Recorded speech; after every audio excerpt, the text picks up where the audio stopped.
একদিন টুংটুং মদ্যপান করতে করতে তার স্ত্রী এবং সন্তানকে নিয়ে তার শ্বশুর বাড়ি থেকে বাসায় ফিরতেছিল। টুংটুং ছিল একজন মদারু, তবুও টুংটুংকে মদ খেতে দেখে তার স্ত্রী কখনো কিছুই বলতো না, কারণ টুংটুং মদারু হলেও তার স্ত্রী সন্তানকে কখনো না খেয়ে ঘুমাতে দিত না। টুংটুং অনেক সৎ ও ভালো মনের মানুষ ছিল, সে তার পরিবারকে খুব ভালোবাসতো। আসলে টুংটুং মদারু হয়েছিল কারণ সে ছিল একজন গরিব কৃষক, তাকে সবসময় একটা চিন্তা তাড়িয়ে বেড়াতো, যদি কখনো ফসল ভালো না হয় তবে কি হবে, আর যদি তার কিছু হয়ে যায় তবে তার পরিবার কিভাবে বাঁচবে। এই অহেতুক দুশ্চিন্তার কারণে টুংটুং নেশায় জড়িয়ে পড়ে। কিন্তু টুংটুং যে গ্রামে থাকতো সেখানে এক পুরনো রহস্য ছিল।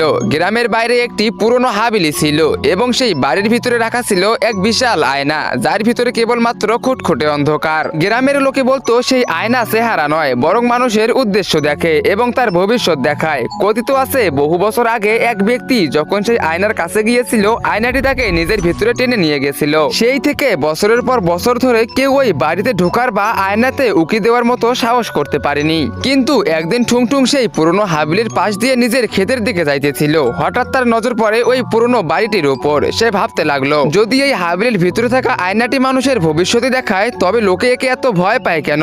এই ভাবতে ভাবতে টুংটুং সে ধীরে ধীরে বাড়িটির ভিতরে প্রবেশ করলো। তখন সে নেশার ঘরে ছিল, তাই তার মনে ছিল না যে আয়নাটি মানুষের নিয়ত দেখে। তো গাইস, এরপর কি হলো? টুংটুং কি আসলে ওই আয়নাতে তার ভবিষ্যৎ দেখতে পারলো? তোমরা সেটা দেখতে পারবে পার্ট 2 তে।